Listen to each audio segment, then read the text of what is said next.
Programang tatalakay sa kapangyarihan ng serbisyo sibil. SOS. Serbisyo. Ora mismo. Sigurado. Programang hihimay sa kapangyarihan ng pamalang lokal. SOS. Serbisyo. Ora mismo. Sigurado. Programang maglalapit sa pamalan at mamamayan. SOS. Serbisyo. Ora mismo. Sigurado. Kikilos ang barangay para sa bayan. Edukasyon, kalusugan, trapiko, basura at iba pa. SOS. Serbisyo. Ora mismo. Sigurado. Tatalakay sa mga problemang napapanahon. Problemang hahanapan ng solusyon. Muli isang magandang hapon mga kaibigan. Welcome sa ating SOS Serbisyo Ora Mismo Sigurado. Layunin po natin na maiangat ang kaalaman ng ating mga kababayan sa katwiran at karapatan nationwide and worldwide. Hapon ng Miyerkules, kaya Techie Wednesday, Tech for Everyone, ang ating talakayan. Sa pangalan ni AJ Austria, na ating technical director, ni Angel Atienza, na ating production head. Wala po ngayon ang ating co-pilot, si David Rioferio, ng CSR Insights, no? Nami-miss natin si Idol David, hindi natin makakasama ngayon. Ako po yung lingkod, si Johnny Gomez, mga kaibigan. Parang malayo yung pinanggalingan ng ating guest ngayon, ha? Hindi natin alam kung nasa ang floor ba galing yung ating guest. Our very own kapamilya, kapuso, kapatid, lahat na ng ka. Di ba? Makakasama natin mga kaibigan si Ginoong Robin Ortiguero. Siya po ay product manager ng RJ Guitar Center. Talagang rock and roll. Tugtugan tayo. Magandang hapon, Sir Robin. Ayan, magandang hapon po, Sir Johnny. So, thank you for having me here. Alright, dun sa mga nanonood sa atin sa Facebook, sa YouTube, sa Sky Cable, Channel 224, dyan sa lahat ng TV plus boxes at for the box, mapapansin po ninyo, meron kaming inihanda na mga aparato para dito sa ating Techie Wednesday Tech for Everyone. Tamang-tama, yung ating mga bagets magsisimula na yung kanilang mga klase. Pero alam po ninyo, hindi natin talaga maiaalis sa ating mga kabataan na mahilig sa musika. Tama Because po. sabi nga nung matandang kasabihan, music is the language of the soul. Ito yung ating pag-uusapan at nako, hindi mapipigilan si Sir Robin. Kanina pang gusto mag-demo, pinipigilan lang namin dito eh. Sige nga Sir Robin, kayo po ay product manager. Opo, tama ditong po. RJ Guitars, no? Yes po. Kapag ka sinabi nating product manager, ano ba talaga yung trabaho ng isang product manager? Bale, bilang product manager po, no, Sir Maganda Johnny. yata yan, yung habang nagpapaliwanag, may tipa-tipa eh, no?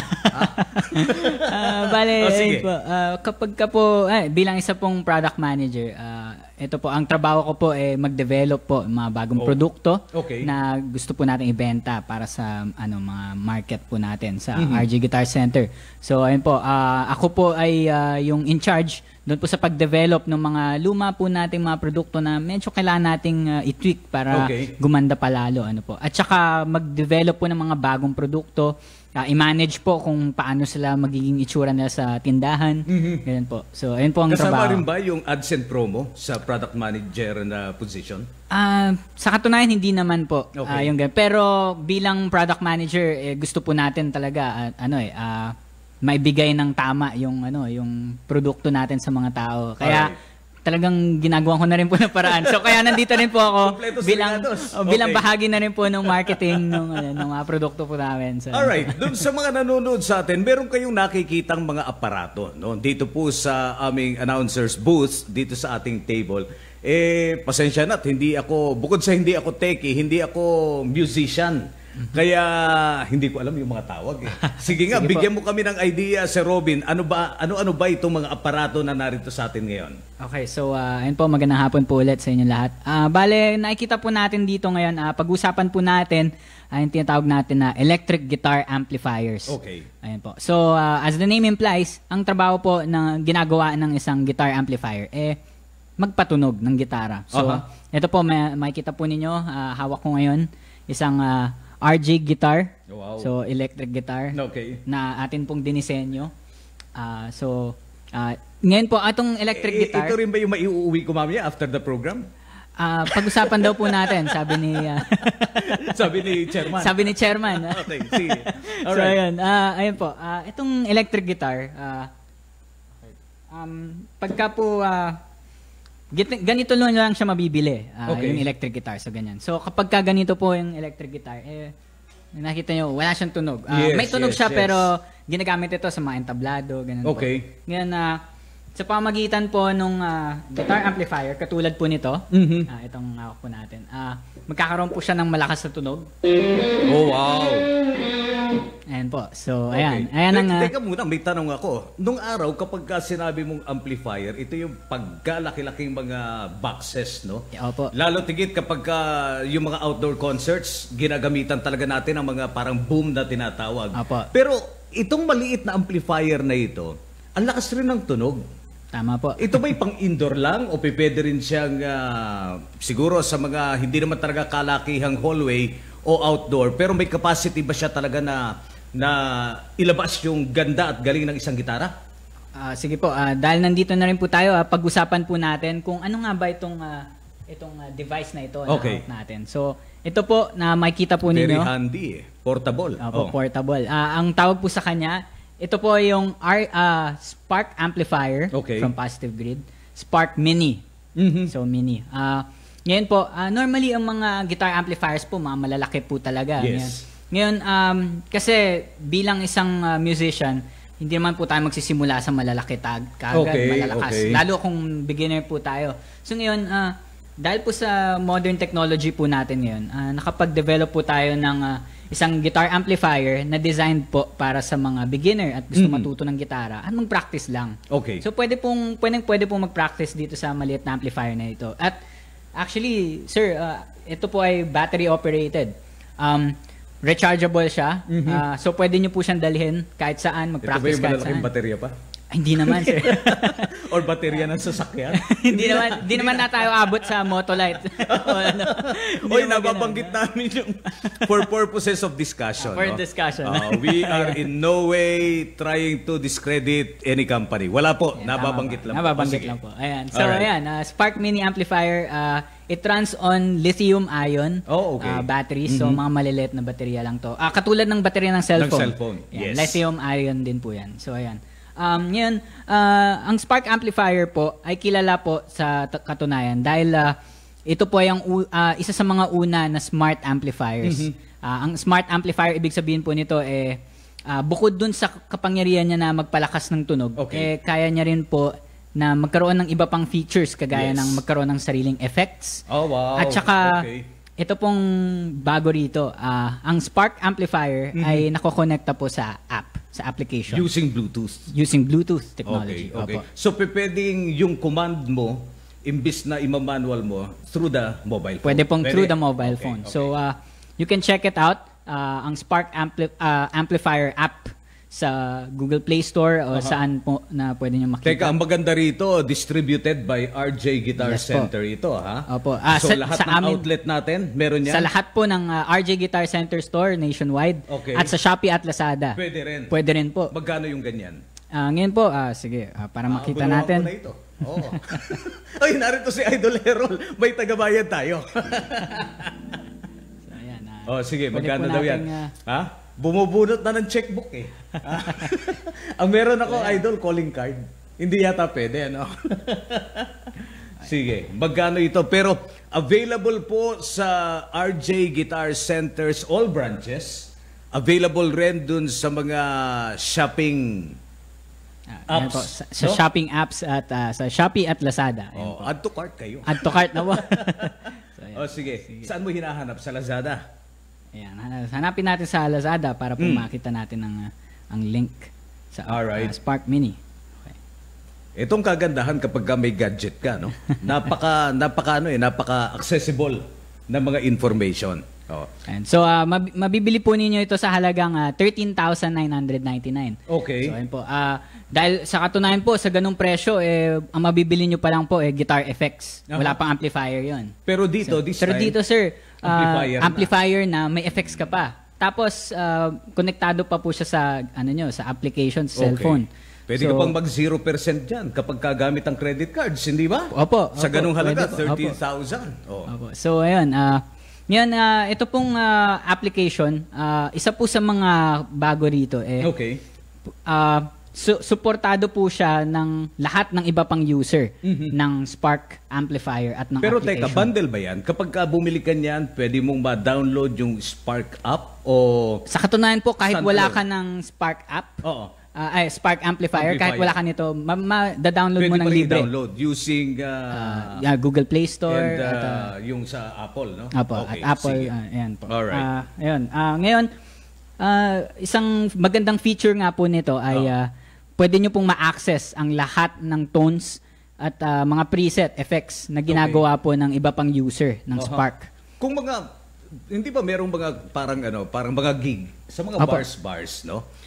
Siguro sabihin natin na mga 10 tables, mga 100 ang seating capacity, may kapasidad siya na talagang ilabas yung tunog ng gitara. Masyado pong maliit yung itong Spark Mini para sa gano'n. Pero meron po tayong tinatawag na cabinet. Ngayon, ang mga cabinet po, para sa kaalaman po na lahat, ito po yung mga malalaki na speakers na kung saan pwede pong konektahan ito ng mga amp head na tinatawag. I see. Amplifier so, another heads. gadget ito. Opo, another gadget ito. I see. Ngayon, ang Spark Mini po, pwede po siyang i-connecta sa mga cabinet. Okay. Na ganoon po kalaki. Gamit ang mga audio cables. So, makikita po niyo yun dito sa likod. May mga outlet siya. Meron po tayong outlet dyan para sa headphone. Yun po yung pwede nating i-connecta sa mga cabinets. Alright, Sa mga amplifier cabinets. Okay. So, ano naman itong isa na ito? Anong tawag dyan? Ayan. Ngayon naman po, dako po tayo sa bagong produkto po ng Spark at ng Positive Grid. Yung tinatawag po natin na Spark Go. Okay. Ito po yung Spark Go, napakaliit niya. Very handy. No po. Parang sa maliit na bag, pwede. Hindi ba? Opo. Ngayon, anong trabaho naman yan? Ngayon po, ang kinaganda po ng Spark Go ay lahat po ng features ng Spark na malalaki natin, katulad na itong Mini, ay accessible pa rin po kahit sa pinakamaliit nila na variant. Yan, makukuha nyo po ito sa halagang 7,999 lamang. Huwag mong ipaparinig kay Sir Errol yan. Talagang bubunot ito. Ha? Sige, subukan natin. Pero talagang na-appreciate natin dahil yung size ng studio, no? Pero yung tanong natin kanina, paano kapag malakihang kwarto na? Iba na yung kailangan. Or yan, no? Ito naman po ay kaya siya tinawag na Spark Go dahil ito ay on the go na talaga, on the go. So kahit saan pwede kayo mag-practice at subukan yung mga tapos rechargeable rin siya. Rechargeable din po. At pwede po halimbawa meron kayo na Spark Mini sa bahay or yung mas malaki na Spark 40. Tapos sa parehong application po, pwede nyong i-load kung ano man yung nagawa nyong settings dito sa malaki, dito sa maliit. So, yun po, very transferable po siya kasi nakasync po to sa kanyang mga accounts. So, you will make your account dito po sa application. Ngayon, gamit ko po na tone yan, clean tone lang. Ano ibig sabihin nun? So, ibig sabihin po, wala siya yung mga garalgal na parang sa metal. So, pwede pa rin po magpalit dyan.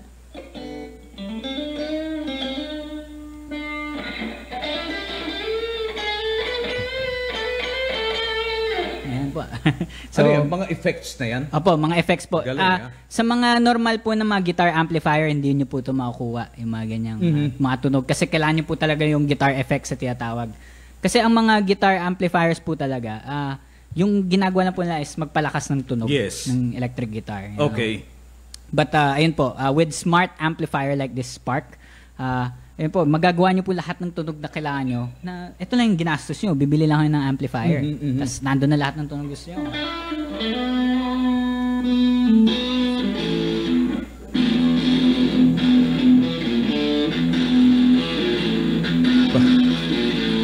Ayan po.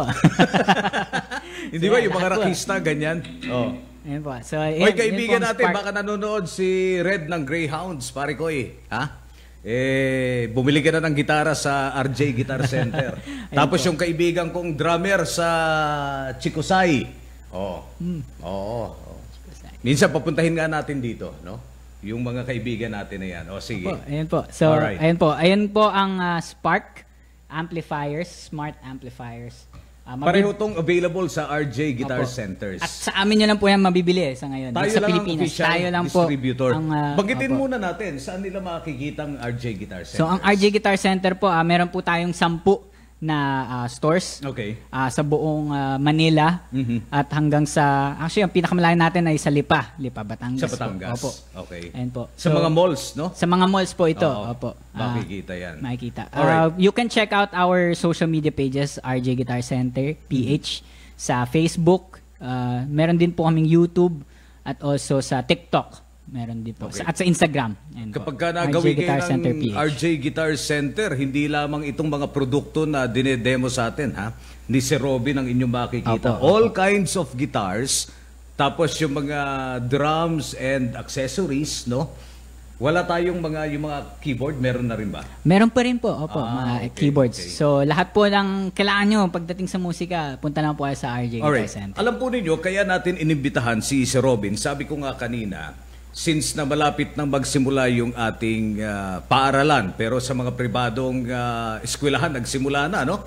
Parang 2 weeks ago, may mga pagkakataon na yung ating mga kabataan talagang addicted pagdating sa musika, which is a good news. Hindi ba? Si Robin, ikaw ba, mga ilang taong ka na ngayon? Ako po ay 24 years. 24 years old. Kailan ka nagsimulang maging hook sa musika at sa mga equipment?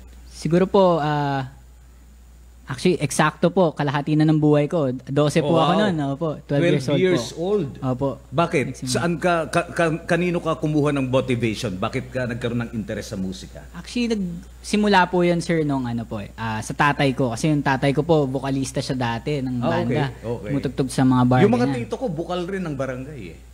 Iba ba yun? Bukal sa probinsya, bukal eh. Bukal.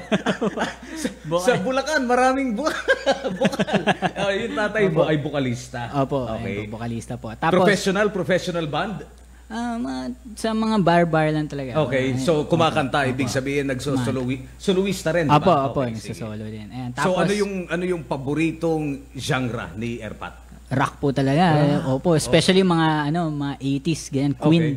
Mga ganyan po, sa kanya ako natutunan. So naisalin ba niya sa'yo? Opo, ganyan yung po. Interest? Yung interest po. Tapos, naipasa rin sa kuya ko. Yung kuya ko po, gitarista rin siya ng banda. Tapos simula bata ako, talagang nilulook up ko na siya eh. Tapos ngayon, hanggang sa graduate ako ng high school, naisipan ko, music yung kunin na makikita kurso. Po ninyo, si Robin, pati sa buhok, talagang, ano bang tawag dyan? Yan ba yung gusto mayaman look? Okay, tapos, sabi mo, si Erpat, ang genre niya, rock. Opo. Ano naman yung naisalin niya sa'yo? Ganun rin, rock rin. Rock yung mahilig ko po pakinggan eh. Opo. Pero, nung medyo habang tumatagal, na-enjoy ko talaga mga disco. Yan, talaga? Opo. Kasi bass player po talaga ako. Yan, mga ganyan po. Hotdog. Ganun. Talaga, pero more on Tagalog? Halo po. Opo. Okay. 12 anyos ka, nagkaroon ka ng interest sa musika, pero wala pa yung instrumento. Hindi pa pumapasok nung ikaw ay 12 years old. Nung 12 po, nagsimula ako, sumali ako ng rondalya. Okay. Po. So, bandurya yung tinutugtog namin. Mga kundiman, mga ganun po. Yun. Tapos, napunta ako sa gitara. Tapos, naging bass guitar. Ayan po. Okay. So, ngayon, ang gusto ko maintindihan, kasi nga, sabi natin, music is the language of the soul. No? Walang pinipiling edad yan eh. Opo. Ang musika. Dahil tandaan po ninyo, nung tayo baby pa, pinaghihili tayo ng ating mga magulang, ng nanay natin. Kinakantahan na tayo, di ba? Rockabye baby from the treetop. Di ba? Para kong inantok. Tapos, hindi ka pa ipinapanganak, kinakantahan ka na. Opo. Dahil ang sinasabi ng ating mga magulang, kapag kinakausap mo raw yung mga nasa sinapupunan sa pamamagitan ng tugtugin ng kanta, nagiging musically inclined yung mga bata. Opo. Bilang isang musician, naniniwala ka ba riyan? Opo, naniniwala po. Talaga? Sa katunayan, nung pinagbubuntis daw ako ng nanay ko, may radyo daw ako eh. Opo. May transistor na nakatabi siguro doon sa tiyan. May radyo daw. So, anong naging paborito mong kanta? Actually po, ayun nga po, yung tatay ko kasi mahilig sa Queen. So, sa katunayan po, ang una kong nakailigan na kanta, Bohemian Rhapsody agad. Oo, talaga? Opo. Talagang gusto ko yung kanta. So, alam mo na ang kasunod? Nako, wag po. Tayo ba mahirap po. Pa. Subukan lang natin first few stanzas ng Bohemian Rhapsody. Ayan. Libre ito. Pagkatapos po ng programa, may talent fee na eh. Sige. Mama just killed a man, put a gun against his head, pulled my trigger, now he's dead. Mama, life had just begun, but now we're gonna throw it all away. Galing. Ngayon with instrument. Akala niya makakalusot eh, no? Ngayon with instrument, tingnan natin. Kasi talagang nabubuhay po.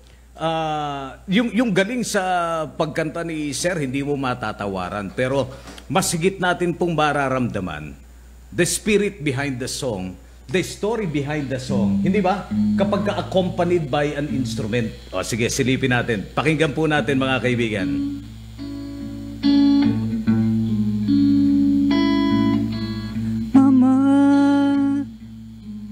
Just killed a man, put a gun against his head, pull my trigger, now he's dead.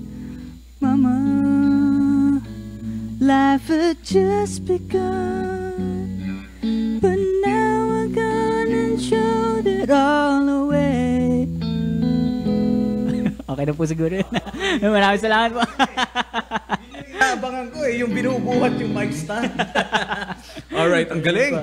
At talagang lalo pong lumalabas yung galing ni Sir Robin, lalo na napapakinggan natin yung ganda ng tunog ng kanyang ginagamit na gitara sa pamamagitan ng mga amplifiers. Opo. Itong ating nasa likod, amplifier din. Opo, ito naman po ay tinatawag na modeling amplifier. Modeling amplifier. Okay. Ngayon, katulad din po siya ng Spark. Meron din po siyang sarili ng effects. Pero ito naman po, yung tinatawag na analog.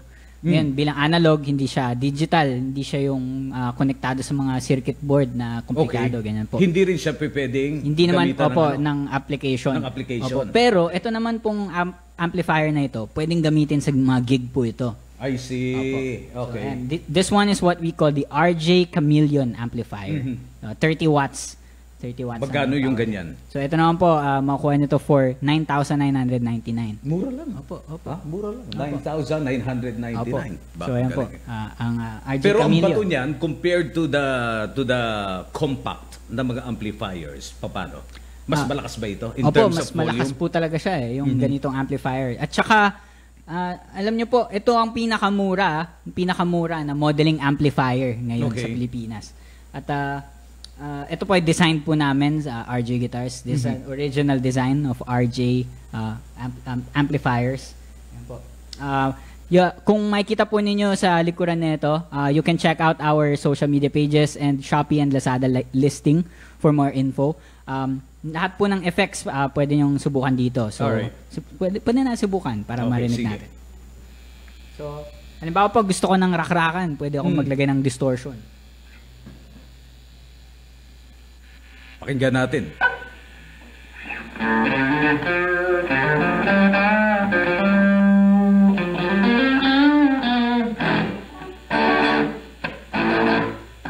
Galing. Ayan, mga ganyan po, rakrakan. Ang galing. Pwede rin ako maglagay ng mga reverb at saka flanger. Subukan natin. So iba-iba, no? Marami siyang effects na pwedeng gamitin using the amplifier. Pag-usapan natin, Sir Robin, there was a time na ang available lang sa market is the classic, ano ba tawag dyan? Yung malalaking gitara na wood. Mga acoustic po. Acoustic guitar. No? Kailan ba nagsimula tayong gumamit ng electric? Actually po, ang unang electric guitar na mass-produced po, nagsimula yan sa yung mga Fender guitars na tinatawag. 1950s po ito. 1950s. Pero before that, talagang dominant ng acoustic. Opo, puro acoustic po talaga nagsimula. Yung mga gitara. Opo. Pero alam nyo, sir, just a trivia.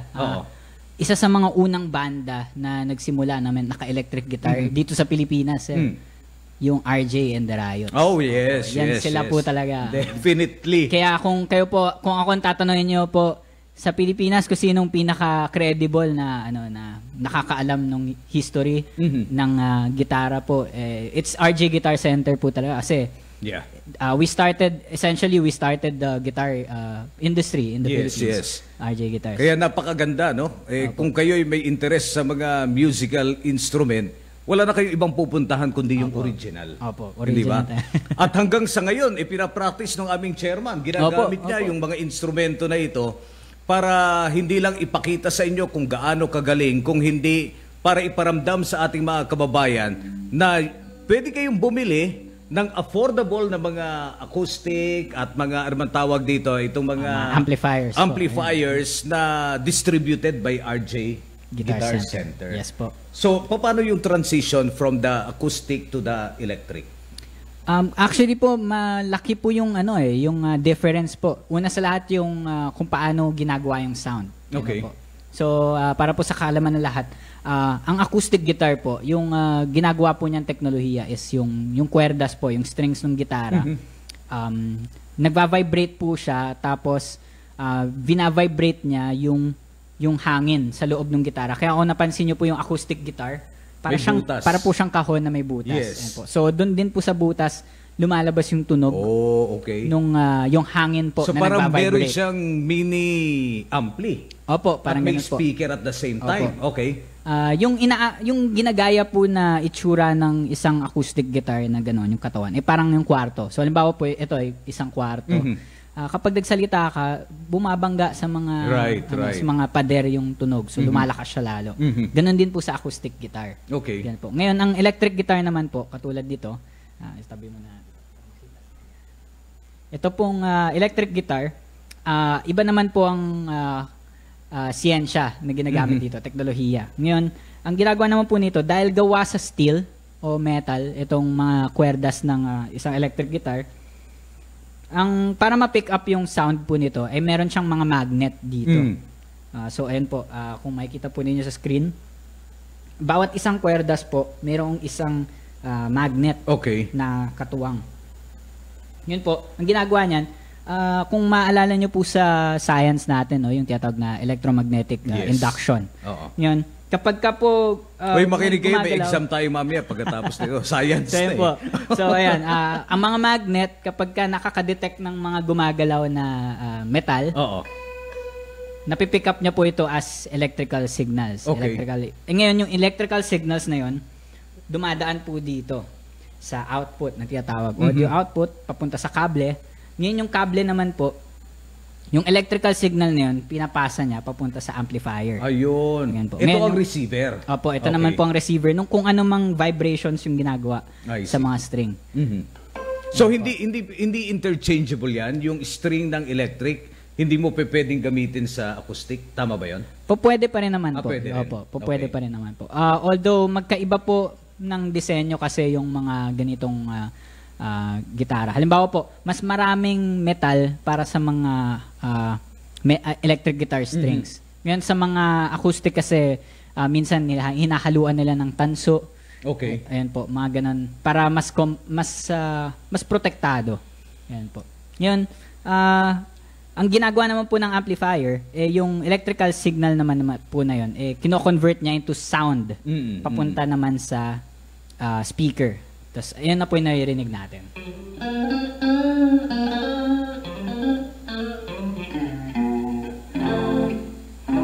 Yan, ayos, ang galing. Napakaganda. Ngayon, yung pinag-usapan natin kanina, dahil ikaw, 12 years old, nagkaroon ka ng interest sa musika, nagkaroon ka ng interest sa instrumento.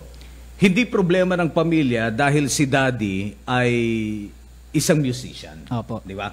Ibig sabihin, yung talentong isinalin niya sa'yo at kung ano man yung kapupulutan mo in the future, alam ni daddy yung magiging direction. Pero meron tayong mga pamilya na hindi alam ng mga anak kung paano ipapaliwanag sa mga magulang, hindi ako gaanong magaling academically, pero musically inclined. Anong pwede mong sabihin, Sir Robin, dun sa mga magulang na merong ganyang mga pinagdaraanan? Alam niyo po, sa katunayan po, kahit po musician yung tatay ko, nahirapan din po ako. Talaga ba? Opo, kasi gusto nila magsiman daw ako sa totoo. Pero sabi ko, parang hindi ako sasaya. So, ginawa ko po pinatunayan ko na lang na kaya ko naman talaga. Ngayon siguro po, para naman po sa mga magulang, ayan po, kung sa mga anak po ninyo na gustong subukan yung ganito po, yung magmusika. Yes. Di naman po masama na sumubok paminsan-minsan sa buhay. Kahit na naman po ito na na kahit saan naman po na larangan ay mahihirapan ka at gusto mong maging magaling. Yeah. Kahit na anong larangan, pwede ka rin maging matagumpay, successful.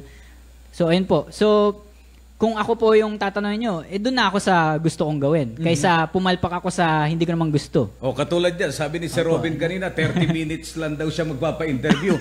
Gusto niya na yung ginagawa natin. Mag-extend ba tayo? Naku po. Pwede rin. Sandali.